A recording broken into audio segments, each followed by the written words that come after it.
This episode is brought to you by Buffalo Trace Distillery. Powerful yet smooth. Contained but never tame. Proudly going their own way, but never going alone. This is the spirit inside Buffalo Trace Bourbon. Made at Buffalo Trace Distillery, the world's most award-winning distillery. Buffalo Trace is always perfectly untamed. Distilled, aged, and bottled by Buffalo Trace Distillery, Franklin County, Kentucky. 90 proof, 45% alcohol by volume. Learn more at buffalotracedistillery.com. Please drink responsibly.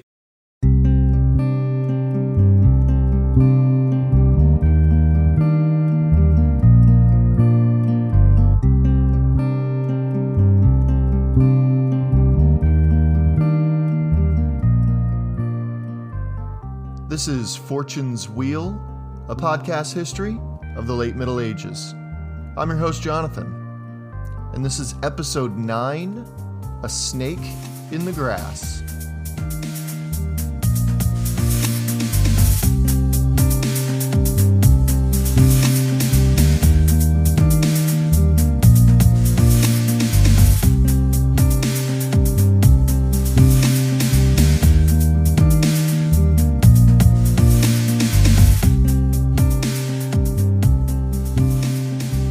Today we're going to touch on a few different topics, but I promise they all center on the England of 1013 to 1014. We will begin by asking the question, why England? That is to say, why is England such a battleground for the Danish? What is it about this little island nation that sets it apart from other lands throughout medieval Europe, that makes it such a draw for Vikings and nation builders? Also, we establish English societal structure during this time and how it directly affects how things unfold during the Danish invasions of the early 11th century. And finally, we push our understanding further along as we see Aethelred's struggle, which isn't really anything new, let's be honest. His relationships with his ealdormen change, an overhaul of leadership on the island, and we also meet one of the key players who's been working in the background throughout the 1000s and 1010s. So far, much like a snake, weaves its way through the tall grass, striking when it's convenient and disappearing when it's not. I hope you enjoy the show.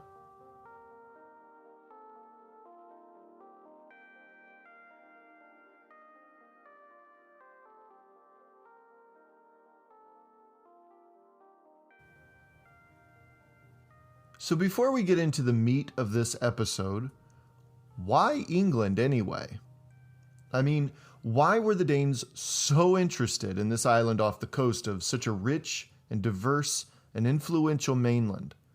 England was hardly a destination hotspot for Europe's elite at the time, so again, why England?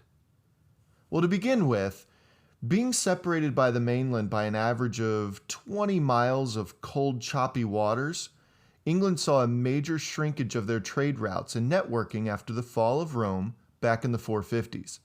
I mean, England wasn't forgotten, but all of Europe seemed to shrink back locally as soon as the framework of the Western Roman Empire collapsed. It succumbed to the new authorities of those barbarians, as the Romans called them, of the Goths, the Ostrogoths, the Visigoths, and the Vandals sweeping through and disrupting the fairly stable equilibrium the Romans had already established. This left England somewhat alone until the Saxons arrived many decades later. Think King Arthur in the 500s. The expansive Roman road system developed over the last few centuries, well, these broke down considerably during that time, thus cutting off the farthest reaches of Roman Britain and making overland trade and travel harder and harder, and more susceptible to raiding and plunder by Celts and Picts and other local groups. Like Arthur, Roman walls built to protect them from those pesky Highlanders in the far north, the Antonine and Hadrian's walls, these also faded into the mists of myth and legend for a while. So by 1000, England had weathered local warfare between Saxons, Picts, Norwegian settlers, the Gaelic peoples of Irish and Scottish descent, Angles, Celts, the Welsh. Some Viking raids in the 790s and the 880s and 940s sought to upend the growing power of Saxon elite of Wessex, but eventually Alfred's kingdom prevailed. Each time. Well, until Aethelred II, that is. Alfred's England had an economy built on pretty much the same stuff that the rest of Northern Europe had. It was overwhelmingly agricultural, but not on any large-scale framework quite yet. The vast majority of English farmers were self-sufficient and managed to eke out a living that took care of themselves and maybe their neighbors they interacted with on a weekly basis. You know, beer and wine were the preferred drink as it was deemed safer than some of the water, and if they watered it down, they saved money, so that sounded like a win-win. They also made cheeses from the milks of both cow and goat. Speaking of cows, cattle grazing was also a popular way to make money, and large tracts of grazing land was set aside for the most wealthy to maintain. By and large, even peasants seemed to be in fairly good health. But I found one interesting thing to point out here. Their staple food, bread, well, they ground their own wheat down to make it. See, this, according to the archaeological record, had a major impact on their dental health, as their grinding equipment was mainly made of stone. So that means that tiny particles of stone found their way into the flour, was baked into the bread, and was then ground into the chewer's teeth. Well, as you can imagine, the English, along with their mainland neighbors in the Middle Ages, well, they lost their teeth very early in life.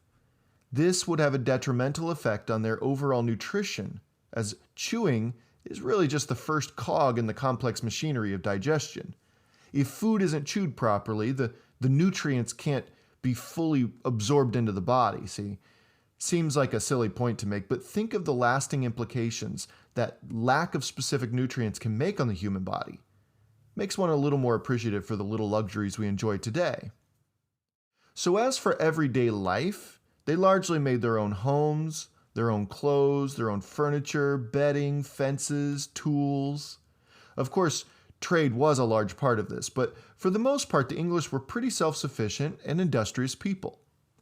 When you take into consideration two other things on top of England's prosperity and the hardworking, self-sufficient nature of its people, it's no small wonder why foreigners would want to continue to harass and ultimately invade. The first is simple. When Olaf Tryggvason initiated King Ethelred's Danegeld payments in 991, there was a banner flying high above the palace in Winchester, Ethelred's ancestral home, that told the world that England, well, had money. Like, a lot of it. When the next Danegeld payment was made, it was even higher. You know, and that caught the attention of Sweyn Forkbeard of Denmark, among others. Not a good precedent to set. And the second consideration is one of personal and national pride. Ethelred ordering the mass slaughter of all Danes living in the Kingdom of England in 1002 included the sister, if you remember, to the King of Denmark, Sweyn Forkbeard. You can imagine that Sweyn, he'd been looking for another legitimizing reason to officially extort or even invade England. Punishment was on his mind in some way or another. With the St. Brice's Day massacre, Ethelred handed him just such an opportunity. With Sweyn Forkbeard's 1013 invasion, England had hit the point of no return. Another draw to the island was the maturity of its social structure. We tend to think of the medieval period as a period of social disparity and fracturing, and I won't even pretend there weren't periods where that was the case, predominantly. But even in the farthest corners of Europe, beginning to crawl out of the darkest ages, England, due to Alfred's civil reforms back in the 880s and into the 900s they carried, had grown to be a highly stable society. According to Mark Morris's book, The Norman Conquest, at around 1100, so about 80 or so years after our current narrative, the population of England hovered around 2 million people. And this was after an incredibly bloody, unstable, and turbulent century of warfare, deceit, and agricultural and commercial destruction. He writes that through all of that, England's population still continued to rise, according to contemporary sources. And accordingly, we can deduce that England's population around 1000 was maybe a little more than 1 million inhabitants. To me, this is impressive and is a testament to the economy of the island as well as the resilience and hardworking culture that existed among the English then. From these million or so people Morris talks about, he breaks it down between, quote, the free and the unfree, end quote. The unfree are, of course, slaves. And it might surprise many of us today to learn that upwards of 10% of that million were slaves. To be clear, that would amount to about 100,000 people in England during Aethelred's reign were slaves. To take that a bit further, the same percentage holds true according to Morris. 100 years later or so, by 1100, about 200,000 people in England were slaves. Yeah, you heard that right. Slaves. We keep hearing this pop up in the podcast, and again, I'm currently researching for a series down the road about the booming slave trade throughout medieval Europe, Africa, and the Middle East. But for now, don't forget that both the British and Irish islands were ripe for the picking for slave traders, both customers for importation as well as dealers for exportation. Mark Morris calls these slaves, quote, one of the main motors of the economy, end quote, which lends weight to the idea that slaves pushed revenues made from labor throughout the countryside.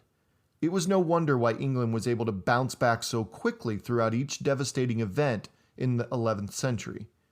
When the overhead costs in the human resources department is next to nothing, short of the most basic food, clothing, and shelter, all profits can be poured into expansion or rebounding. And as we know, one of the main motivators for Viking raids weren't just for wealth stripped from English and Irish monasteries, but also the Angles, Saxons, Welsh, and Irish were strong, healthy workers that caught high prices on the market. Many Irish, for instance, ended up in both Scandinavia as well as Cordoba, the prosperous Muslim stronghold in present-day Spain. Morris reports England as, quote, one of the principal hunting grounds, so individuals abducted from the coasts of Devon, Wales, or Northumbria might eventually find themselves laboring under a desert sun to construct a caliph's palace or members of a sultan's harem. And to rip the band-aid here, as despicable as the practice was, slaves were property, pure and simple. Like cattle or a boat or a hammer, owners could do with them whatever they wanted with little to no legal or social repercussions. I'll let you use your imaginations to ponder the depths of depravity some owners might have exercised upon their slaves at will. So moving up the social hierarchy, next were the peasants called churls. These were free people. However, I want to be clear as we dip our toes into the subject of feudalism after the Norman conquest of England, this idea will be bent and twisted and challenged rather uncomfortably, so stay tuned for that. But really, for this time period, the early 1000s, churls were proudly free men and women, insofar as they stayed out of debt and paid their taxes. About a quarter of the population were part of the nobility. This was a class of people who were largely the landowning population, and to set them apart from churls, who also owned their own land, the nobility owned a lot of land. To be a member of the noble class, one had to own well over 100 acres. When you reached the nobility, it was almost mandatory that you needed to serve in a public function as well. This was usually as a member of your local thing, which was essentially a local assembly of leaders. If you found yourself at the very tip-top of the nobility, you might even be privileged enough to travel with the king, dine with the king, and even become an acquaintance of the king's, but these people were few and far in between. Just shy of the king, at the very, very top of English society, were the ealdormen. We've met one already on this podcast. Well, briefly, Britnoth, way back in 991, was the ealdorman of Essex, who had had enough of Viking raids and sought to make a bold stand outside Malden. Remember him? England was separated into large principalities, for lack of a better word. They were Essex, Wessex, Sussex, Northumbria, East Anglia, and the 5 boroughs in Mercia. And each of them had one major family with one preeminent patriarch who led them. These people they called ealdormen, and the ealdormen, more or less, had the king's ear first and foremost. Ealdormen served as judges, deputies to the king, and even generals in wartime. Again, Britnoth led his army into battle, and he even died in that service. This societal hierarchy demonstrated a highly focused and mature political entity there in England by the year 1014. Morally or ethically abhorrent or not in places, from the top down, this social structure paved the way for England to be a wealthy and successful kingdom. Remember that this put them directly into the crosshairs of outside forces, namely Scandinavian Vikings. Each Danegeld payment since 991 increased because they could increase, because the invaders knew their king would not only pay it, but could pay it. Weak leadership and a strong economy are a crippling combination when bullies come torching your towns, hauling off your laborers, and demanding pay. Switching gears here, 1014 starts off with a 1-2 punch to both sides. Let's break it down. As of, say, November of 1013, Aethelred and his family, remember Emma traveled separately from her husband and children, which seemed rather odd at the time, sought sanctuary in his brother-in-law's home in Normandy, Emma's home. In the meantime, the Archbishop of York, Wulfstan II, or Lupus as he styled himself, was apoplectic with rage at his countrymen as to their behavior in the preceding decades, and he let the world know about it in his Sermolupi ad Anglos on the last episode, the Sermon of the Wolf to the English. And by early February of 1014, here's the other part of that 1-2 punch, the new king of both England and Denmark was dead. This left the country in absolute disarray. Who would be king of England? I mean, forget Denmark, what about us? The nobles were in some serious hot water here. They had just sent their king packing, literally. They chose to back some brutish Viking king just weeks earlier, instead of their fellow Briton of almost 40 years. Why? Well, something we haven't touched on in the podcast so far is that Aethelred, well, I mean, okay, pardon the language, but Aethelred was an ass. I mean, this guy might have been the second son of a beloved Viking-expelling king who established peace on the island once again. But make no mistake, Aethelred was not his father. Nor was he his great-great-grandfather Alfred. Don't forget that Aethelred, at 12, assumed the throne only because his half-brother Edward was murdered at his own castle in Dorset just 3 years after being on the throne. People didn't forget it, as is abundantly evident in Wulfstan's sermon. And despite what they thought of young Edward as a person, they even in the years afterwards renamed King Edward as Edward the Martyr, after reports of his body being dug up by the clergy a year later and finding no real decomposition occurring. Miracle indeed. There's a lot to be said about how the people thought of Ethelred's rise to power, but the nickname for his brother, I think, kind of says it all. But there was a particular culture among the elite that needs to be fleshed out in order to get to better understand Ethelred's decisions and England's imminent collapse. And we trace it back to someone most people would never have thought. Alfred. Yeah, so it's safe to say that Alfred the Great is one of England's most beloved national heroes, even today. The same could be said of the England of 1,000 years ago, too. Everyone knew the stories of how Alfred took a beating, was even expelled from his throne by Guthrum, a Viking warlord who took all but Wessex, thus the titles of the historical fiction novel series by Bernard Cornwell and the Netflix series The Last Kingdom. And they also knew how Alfred, ever the scholar and military strategist, outwitted Guthrum and the other Viking chieftains and took back the lands of England and unified the disparate kingdoms. Alfred didn't just connect the kingdoms of Northumbria, East Anglia, Mercia, and Sussex to Wessex. He created a newish societal structure that unified it through commerce, taxation, and communication. He consolidated each part of each former kingdom and fit it into the hierarchy of the House of Wessex, who would rule England until his great-great-grandson, Aethelred II, over a century later. In fact, since the Saxons, his people, and the Angles were the largest groups in the new kingdom, he renamed the kingdom as a whole as the Anglo-Saxon Kingdom. That's how they referred to it at the time, which was eventually shortened to England, or Land of the Angles and Saxons. One specific thing Alfred reformed was military service. He created a standing army, though much of the armies that would go to war would still require service from the farmers and the traders around the kingdom.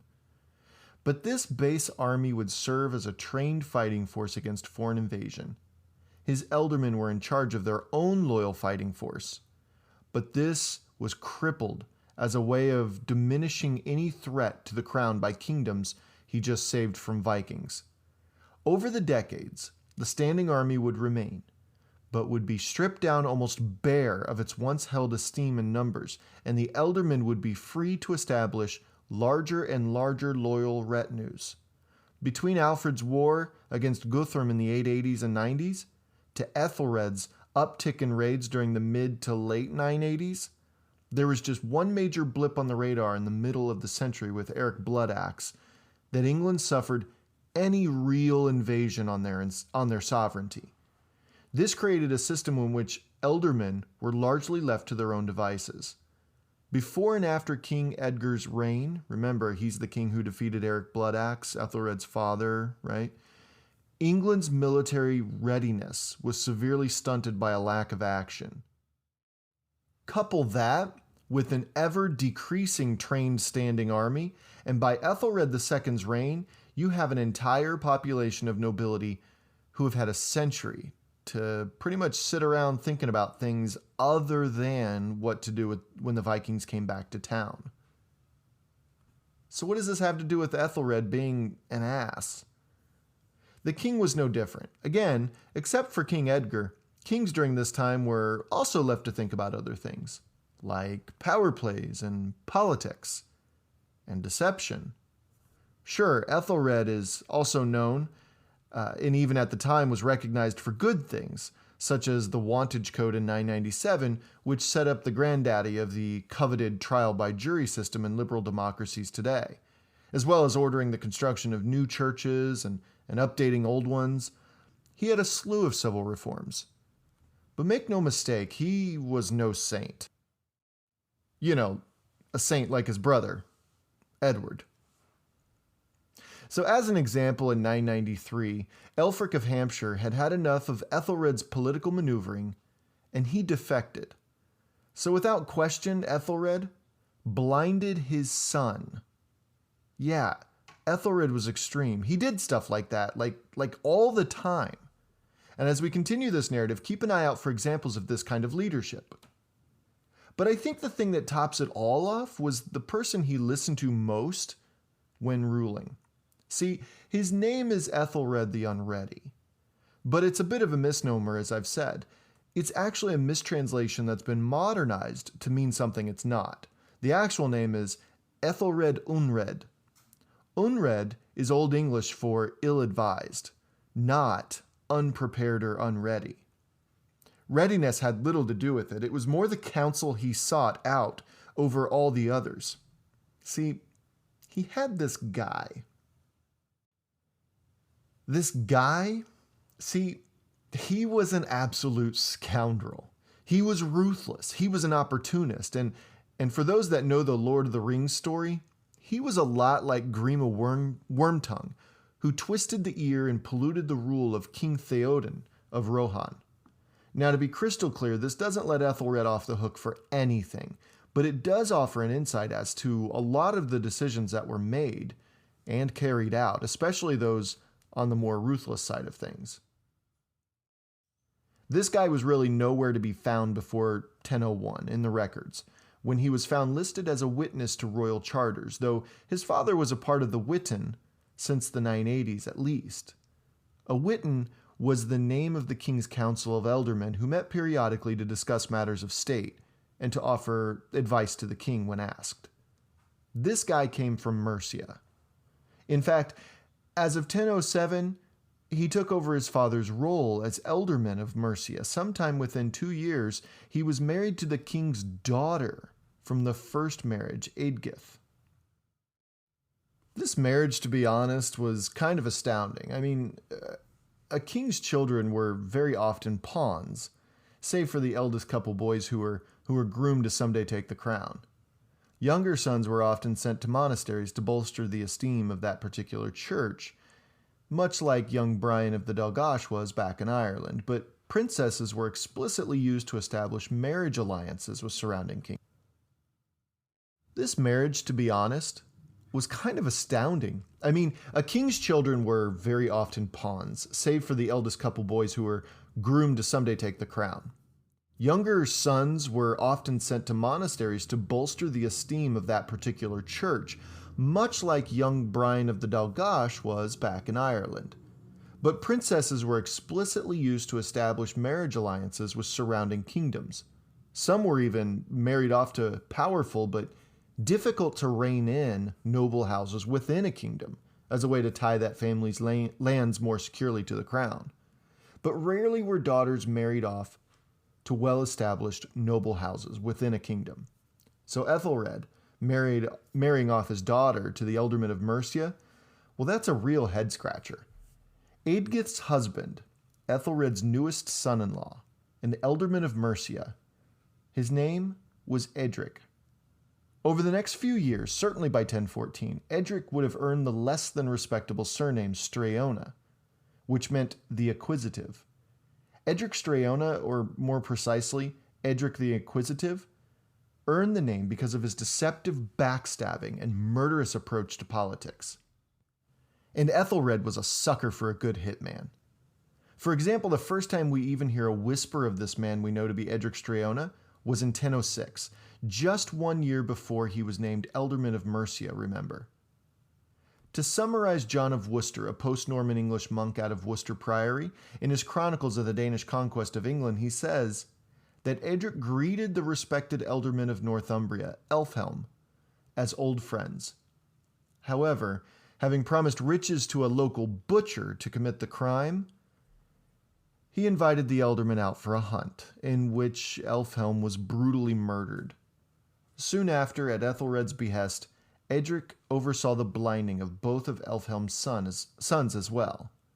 There's no other way to say this without sounding like an uber geek, but I'm going to say it anyway. The North remembers.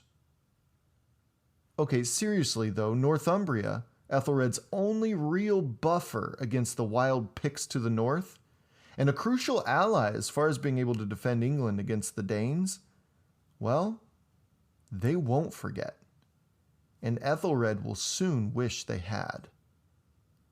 So do you remember when we mentioned Ethelred's attempt at a navy and how one leader of the fleet just left with something like 40 ships? Eadric was a part of that too. Yeah, it seems Eadric's brother, Britric, accused the man of treason against his king, which was certainly false.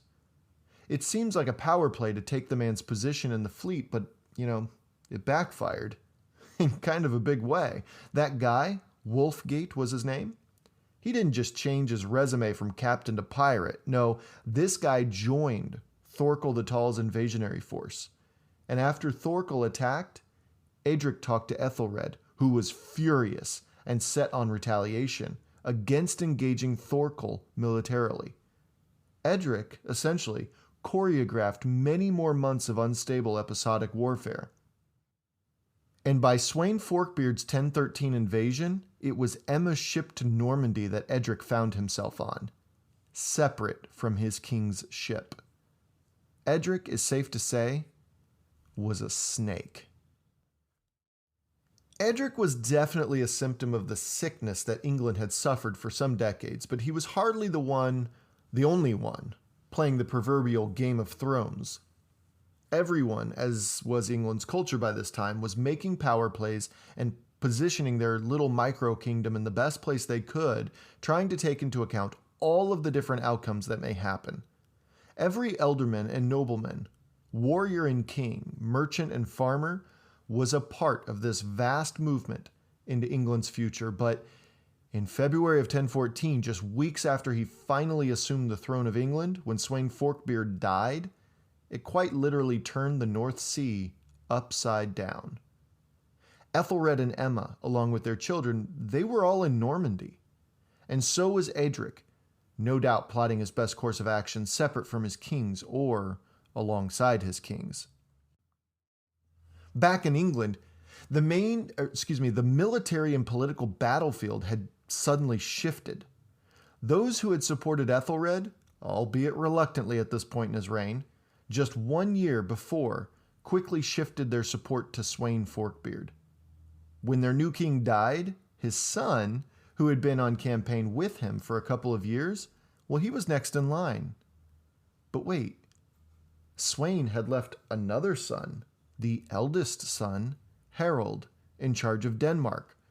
Would he be banging on the English door soon to claim it for himself? Or should the English nobility throw their support to the Dane in their land already, the youngest but present, Canute II to be exact? Or, since it hadn't been long at all, should they invite their king back for another shot? Either way, they're going to tick off 2 and be subject to 1. Who does the English nobility have more of a stake in getting what they want out of this whole situation? That's the question they asked.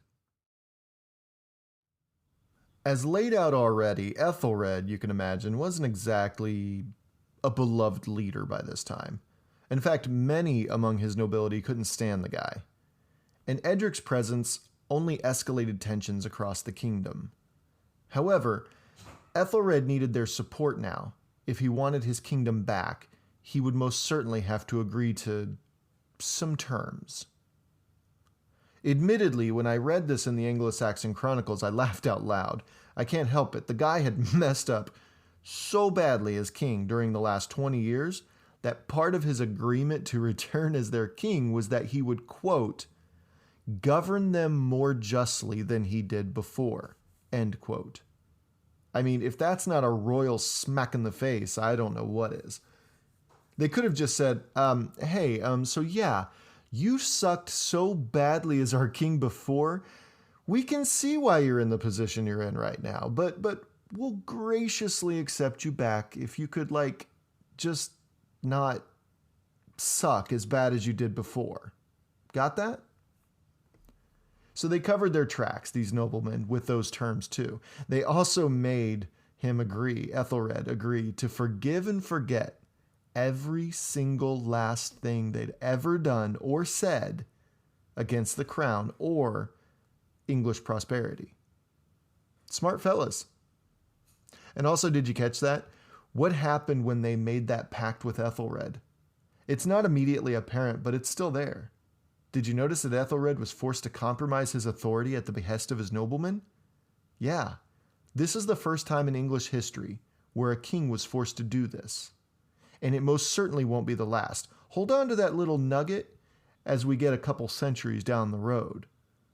So Ethelred returned, with Eadric still at his side. But what of Canute? How did he handle the news?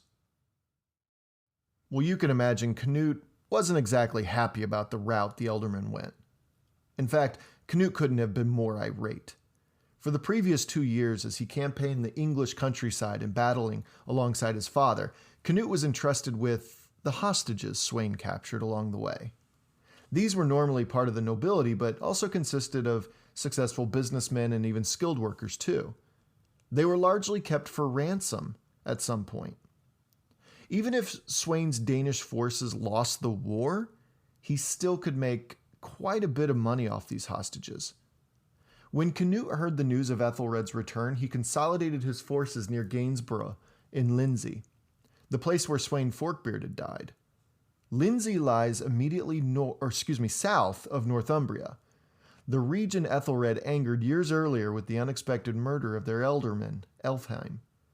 And remember, he also blinded Elfheim's 2 sons. It held the towns of Gainsborough and Lincoln, as well as a few monasteries. See, Lindsey cast their support with Canute when Aethelred returned in 1014, which obviously didn't sit well with the shamed king.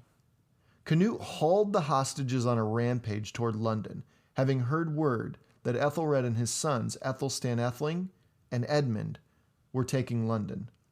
Along with a new ally, Olaf Haraldsson, the King of Norway and soon-to-be Saint Olaf. It was an impressive strategy, as Olaf Haraldsson took the bridge from the perspective of the river, while Aethelstan, the next in line to the English crown, who's quickly proving to be a very capable young leader and warrior, took his men across the thinned-out bridge and took London by storm, young Edmund at his side. At this point, in April of 1014, Canute reevaluates his position. He decides he needs more support. He grudgingly takes off to Denmark, where he planned to ask his half-brother and current de facto king of Denmark for land within Denmark, as well as help taking back England. It was a bold move for the younger Canute, no doubt. What's to say that King Harold won't just off him as a potential usurper? But Canute had a bit of a hothead, see? And when you're a hothead, you tend to make some pretty rash decisions. On his way, he made a last-second detour towards Sandwich, where he dropped the hostages off.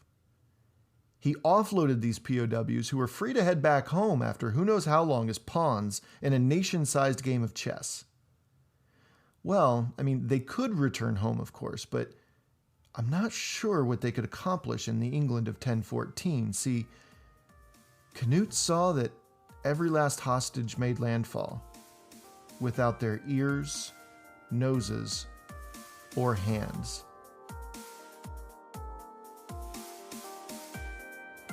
Wow. Well, I hate to end this episode on such a down note, but no one said life in medieval Europe was easy or pleasant. England's struggling in 1014, and I wish I could say that better times are ahead, but I just can't. Thank you all for downloading and listening. Our numbers keep increasing, which is a testament to all of you. So please keep sharing this podcast with those you know and on your social media accounts. Don't forget to tag us too if you share us on Twitter @WheelPodcast, or drop a quick line about the latest episode on the Facebook page. Just search for Fortune's Wheel Podcast. I update these pages weekly, and I would love to hear from you. Also, you can email the show at fortuneswheelpodcast@gmail.com, which I check almost daily. Canute was hardly finished with England in April of 1014. His brief resistance to Aethelred's return and his maiming and disfiguring of a whole load of English elite was just the beginning. When we return next week, we see one dynasty fall for good and another one rise, only to fall shortly after. I can't wait to tell you about it.